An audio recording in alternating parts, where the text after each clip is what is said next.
राधा, जैसा नाम वैसा व्यवहार, मन से सीधी और बातों से भोली। सौतेली माँ ने बहुत बुरा व्यवहार किया, लेकिन पति। माँ, क्यों तुम राधा को हमेशा बोलती रहती हो? मैं साफ साफ कह देता हूँ, अगर इस घर में किसी ने राधा को कुछ भी कहा तो मैं घर छोड़ दूंगा। अरे वाह बेटा वाह, यही दिन दिखाने के लिए तुझे इतना बड़ा किया। सोचा बहू आएगी तो आराम करूंगी, लेकिन बेटा है कि जोरू का गुलाम। अब क्या कहें। माँ, जो सोचना है सोचो, मुझे फर्क नहीं पड़ता। मैंने कोई लव मैरिज नहीं की है। आपने जिससे बोला मैंने शादी की, लेकिन अब मैं राधा को किसी भी परेशानी में नहीं देख सकता। हाँ हाँ, और मुझे देख सकते हो क्यों? अरे माँ, देखना तो मैं तुझे भी नहीं चाहता, लेकिन खुद सोच, राधा के आने से पहले तुम पूरा खाना बनाती थी, लेकिन अब जब से राधा आई है एक गिलास पानी भी खुद से नहीं लेती। अरे भाई, राधा भी तो मेरी ही उम्र की है। मैं आपके लिए बच्चा तो वो आपके लिए समझदार बहू। कैसे? उसे वक्त देना माँ, वो थक जाती है, रोती है, उसके पैर में दर्द होता है। आपको वो क्यों नहीं दिखता माँ? नहीं नहीं, ऐसा कुछ भी नहीं है।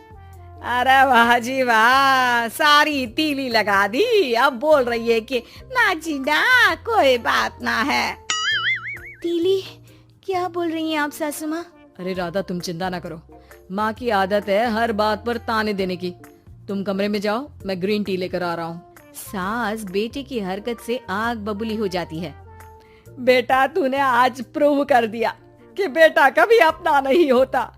अरे जोरू के गुलाम, शर्म कर शर्म।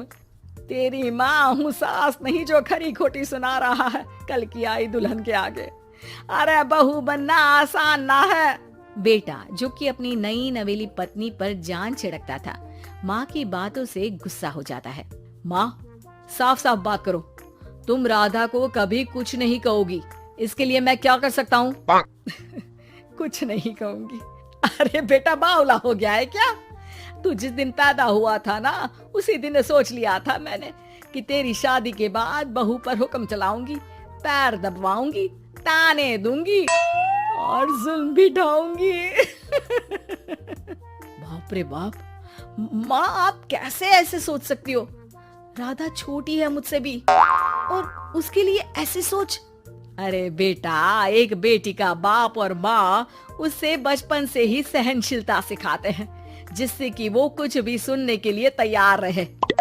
वो जैसे ईंट होती है ना, शुरू में जितना पकाओगे आगे जाकर उतनी ही मजबूत बनेगी और बुलंद इमारत बनाएगी, समझे? देखो माँ, मैं कोई मजदूर तो हूँ नहीं, इंजीनियर हूँ, वो भी बड़ी कंपनी में। चलो, लॉकडाउन के कारण मैं घर से काम कर रहा हूँ, तो आज से मुझे ही अपनी बहू समझो, लेकिन राधा को कुछ भी कहने की जरूरत नहीं है। हाँ भाई हाँ, ठीक है भाई। तेरे मजनू बनने से मैं थोड़ी ना सास बनने की अपनी ख्वाहिशों का गला घोंट दूं, हैं? मुझे कोई ना कोई तो चाहिए ना हुक्म चलाने के लिए। अब तुम दोनों मिलकर डिसाइड कर लो, बस। फिर क्या था, राधा का पति बन जाता है घर की सुबह सुबह। अरे कहाँ मर गया? अरे ना, मेरा बेटा, क्यों मैं सुबह सुबह ऐसे शब्द निकाल रही हूँ, गुनाह हो जाएगा। अरे कहाँ रह गया ससुर का नाती? जरा चाय तो पिला। ये भी कोई बात होती है?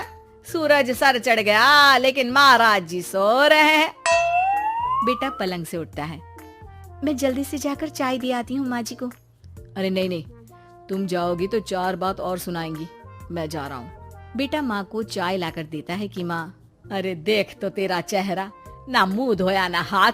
जाकर हुलिया ठीक कर ले और उस करमजली को बोल कि नाश्ता बनाए। करमजली? अरे माँ, कुछ तो शर्म कर।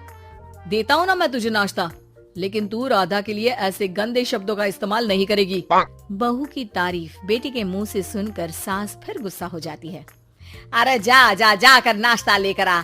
और हाँ, 15 मिनट में मैं नहा कर निकल रही हूँ। नाश्ता ना आया तो खाल उधेड़ दूंगी। फिर मन ही मन सोचती है, नहीं, ये तो मेरा ही बेटा है, खाल उखड़े उसके दुश्मन की। अब मतलब तेरी राधा की खाल, समझा ना? अरे यार, ये सब क्या है? नेचर की कॉल भी आ रही है और 15 मिनट में नाश्ता। भगवान, कैसी मुश्किल जिंदगी बनाई है आपने औरतों की। बेचारी कैसे जिएंगी। बेचारा बेटा किचन में जाता है जहाँ राधा आलू पूठी बनाकर उसका इंतजार कर रही होती है। आप मेरे लिए इतना कर रहे हैं तो क्या मैं आपके लिए इतना भी नहीं कर सकती?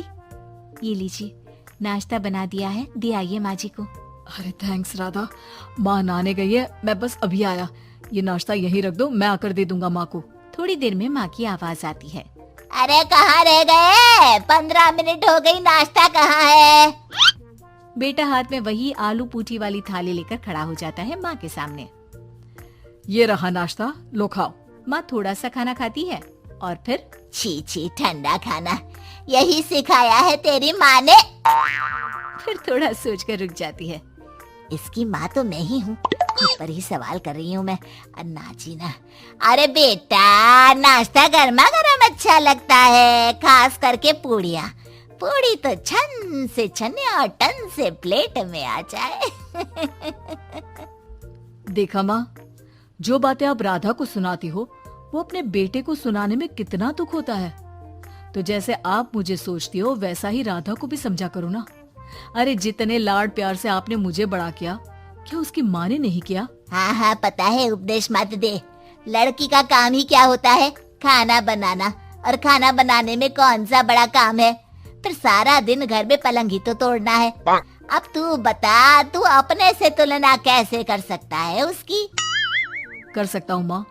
मैं अगर बहू की बेटे से तुलना करने में आ गया ना, तो तुझे समझ में आएगा कि बहू की जिम्मेदारी भी कम नहीं होती। मेरा दोस्त है ना राम, जानती हो ना? हाँ हाँ, क्यों नहीं जानूंगी। उसकी बीवी और माँ में नहीं बनती। बीवी ये मोटे मोटे ताने सास को देती है और सास उसे। हाँ हाँ तो फिर क्या, घर ठीक से चल नहीं पा रहा था। सास कहती बहू काम सारा करे, बहू का कहना था कि सास मदद करे। ऐसे में बेचारा न लंच लाता और न ठीक से खा कर आता। नतीजा, बीमार रहने लगा। ऑफिस की नौकरी गई, खर्चा खाना सब बंद। कर लो अब सास बहू की लड़ाई। बेटा बीमार घर पर बैठा, पैसे की आमदनी नहीं, बहू भी कभी मायके कभी ससुराल। अब तो सुना है सास बहू की ही कमाई खा रही है, वो भी तानों के साथ। घर का भी सारा काम वही करती है। अरे बस कर बेटा, मुझे समझ में आ गया। तू तो बेटा ही रहे, बहू को अब बहू नहीं, मैं बेटी बना कर रखूंगी।